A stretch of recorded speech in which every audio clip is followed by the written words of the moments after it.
ETF index mutual funds నేర్చుకుని stock మార్కెట్లో రాణించాలనుకుంటున్నారా? వెంటనే ఈ నెంబర్కి కాల్ చేయండి.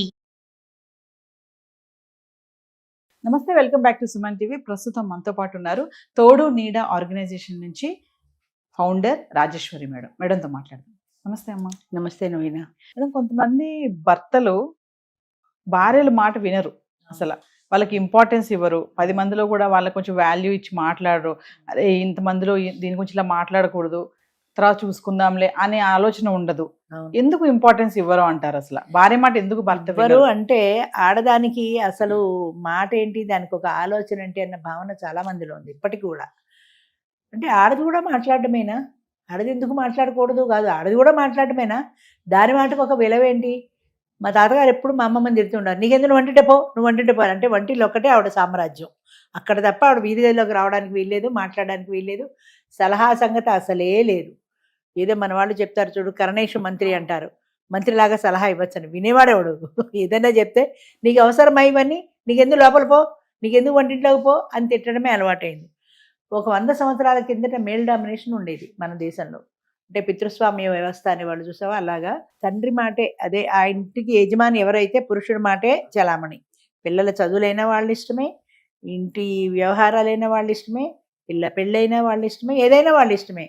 మరి ఆడదాని పాత్ర ఏంటంటే వండడం, పెట్టడం, మొగుడు కావాల్సిన అరేంజ్మెంట్లు చేయడం, వాడి కోరికలు తీర్చడం వరకే ఆడదాని పాత్ర. దానికంటూ ఇండివిజువాలిటీ లేదు అసలు. అది 50 ఏళ్ళు దాటిన తర్వాత, అంటే ఒక 50 ఇయర్స్ తర్వాత ఆడదానిలో ఆలోచన మొదలైంది. ఇప్పుడు ఫర్ ఎగ్జాంపుల్ మా తాతగారు రోజు వంట చేయాలంటే కూరల బుట్ట దగ్గరికి వెళ్ళి ఆయన కూరలు ఏరి అక్కడ పెట్టేవారు. అది ఆయన రోజుల్లో 4 పచ్చిమిరపకాయలు, 4 వంకాయలు, ఆ రోజు ఏమేం చేయాలో చెప్తే ఇప్పుడు వంట మనిషిలాగా ఆ కూరలు తీసుకెళ్ళి వంట చేసేది.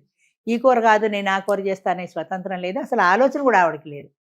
మా అమ్మగారు రోజులు అంటే ఒక జనరేషన్ మారిన తర్వాత మా అమ్మగారు కేకలేసేవారు మా అమ్మమ్మని, ఏంటి ఆయన ఏరినటువంటి కూరల బొట్టులోంచి నువ్వు కావాల్సిన కూరలు తీసుకుని వండలేవా అని.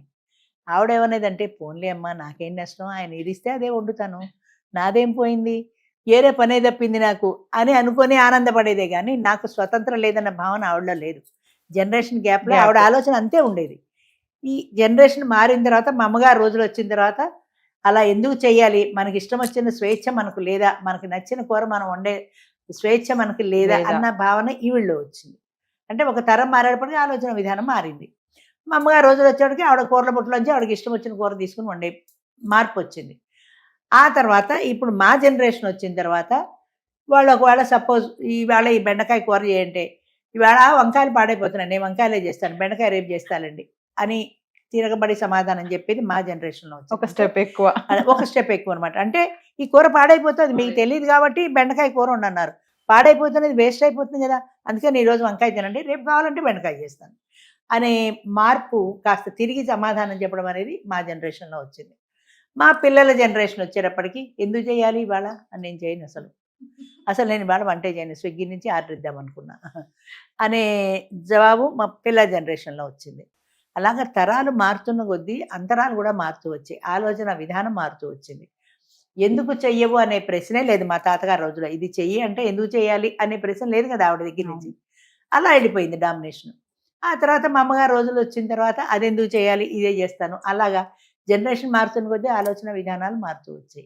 అంచేత మేల్ డామినేషన్లో మగవాడికి ఇది కావాలి అని అడగమే తప్ప అయ్యో దాని ఇష్టం ఏంటో అనే ఆలోచన లేదు అసలు. ఇప్పటికీ చాలా మందికి లేదు, 190 మందికి లేదు. నాకు ఇది ఇష్టం, ఇది చెయ్యి అంతే, నాకు అది ఇష్టం, అది చెయ్యి, నాకు ఇవాళ ఇలా ఉండాలి, నాకు ఇవాళ అల్లాగా ఉండాలి, ఇలా ఉండాలి అలా ఉండాలి నాకు అని అనే కానీ మనము ఇలా ఉందాము, నేను మనము అనే ఆలోచన లేదు. అసలు నీకేమి ఇష్టం అనే ఆలోచన అసలే లేదు. అంచేత మేల్ డామినేషన్లో మొదటి నుంచి కూడా ఆ రకంగా డామినేషన్ జరుగుతూ వచ్చింది. ఇప్పుడు కాస్త ఆడవాళ్ళు నోరు తెరిచి మాట్లాడుతున్నారు, అడుగుతున్నారు, ఎందుకు మాకు ఆ స్వతంత్రం ఇవ్వటం లేదు, నాకు ఇదే ఇష్టం, నాకు అదే ఇష్టం అని. ఈ సినిమాకి వెడదామంటే ఆ సినిమాకి వెనకాల చీరగట్టుకుని వెళ్ళడమే కానీ ఆ సినిమా బాగుండదు, ఈ సినిమాకి వెడదాం అనే ఆలోచన లేదు. ఇప్పుడైతే ఆడవాళ్ళు అంటున్నారు, ఆ సినిమా ఏం బాగాలేదు, రివ్యూ చూశాను నేను, ఈ సినిమా బాగుంది దీనికి వెళ్దాం అనే చేంజ్ ఇప్పుడు ఆడవాళ్ళలో వస్తుంది. కానీ మేల్ డామినేషన్లో ఎప్పుడూ ఆ మగవాడ ఆధిపత్యమే చలామణైంది. అందుకే కదా పెట్టారు కార్యేషు దాసి, కరణేష్ మంత్రి, భోజేషుమాత, అన్నీ షట్కర్మయుక్త కుల ధర్మపత్ని అనే చెప్పారు. కానీ మరి పురుషుడు ఎలా ఉండాలనేది చెప్పలేదే. మరి అన్ని బాగున్నాయి మేడం, కర్ణేష్ మంత్రి అంటున్నారు కదా, మరి సలహాలు ఇచ్చే దగ్గర మంత్రి లాగా ఉంటుంది భార్య అంటారు. అవును. ఎంతమంది భర్తలు భార్య సలహాలు వింటున్నారు, తీసుకుంటున్నారు? నీకెందుకు వంటి తప్ప. ఒకవేళ ఈ రోజుల్లో కాలాన్ని బట్టి ఈ రోజుల్లో మారి వాళ్ళు సలహా ఇచ్చినా వినడం వినకపోవడం అనేది వాడి ఇష్టం. నువ్వు సలహా ఇచ్చావు, బాగుంది, చెప్పావు, కానీ వినాలని రూల్ లేదు కదా, నాకు నచ్చితే వింటా, లేకపోతే లేదు, అంతే. అంచేత ఎప్పుడైనా అంతో ఇంతో మెయిల్ డామినేషన్ ఇప్పటికీ ఉందమ్మా, పోలేదు అది. అది మొదటి నుంచి తరతరాలుగా అలవాటు అయిపోయింది. ఒకటి ఆడదానికి ఆలోచన ఏంటి అసలు అనే కానీ మగవాడి కంటే ఇంకా ఎక్కువ ఆలోచించగల తెలివితేటలు ఆడదానికి ఉన్నాయని మగవాడు ఒప్పుకోడు, ఎవరు ఒప్పుకోరు అసలు. వాళ్ళకి తెలిసినా కూడా ఎంత మహిళలు పైకి ఎదుగుతున్నా ఒప్పుకోరు. మీరు ఎంత కిందే తక్కువే అంటారు అన్న భావనే తప్ప వాళ్ళు కూడా పైకి రావాలి అన్న ఏ పురుషుడు ఆలోచిస్తాడో నా పెళ్ళ నాకంటే ఎత్తులో ఉండాలని ఎవరు ఆలోచించరు. ఒకవేళ అది ఏమన్నా పైకి ఎత్తులో ఎదిగేలా ఉంటే ఉద్యోగం మానేసి ఇంట్లో కూర్చోవు, కూరండుకో, పప్పు ఇగో వచ్చేస్తుంది అంటారు అక్కడ. ఇగో క్లాస్ చాలా వస్తుంది కదా. అంచేత నీకెందుకు ఏదో ఉద్యోగం మానిపారే, నేను ఉన్నాను కదా, నేను పోషిస్తున్నాను కదా అంటారు. కానీ కొంతమంది మరి ఇప్పుడు ఈ వీడియో చూసే వాళ్ళు కొంత కామెంట్స్ పెడతారు, మేడం అదేంటి మేడం మీరు అలా మాట్లాడుతున్నారు, మా ఆవిడని బాగా సపోర్ట్ చేస్తాను నేను అన్నాను కొందరు అన్నాను, అందరూ అనలేదు. నేను అందరిలో కొందరు ఇలా ఉన్నారు, నువ్వు మిగతా కొందరిలో ఉండొచ్చు, నువ్వు బాగా సపోర్ట్ చేయొచ్చు, అలాంటి వాళ్ళు కూడా ఉన్నారు లేకపోలే, కానీ మెయిల్ డామినేషన్ ఎక్కువ ఉంది ఎక్కువ శాతం ఇలాంటి వాళ్ళు ఉన్నారు అని చెప్పుకుంటున్నాం ఇప్పటికీ. అంతే. Thank you.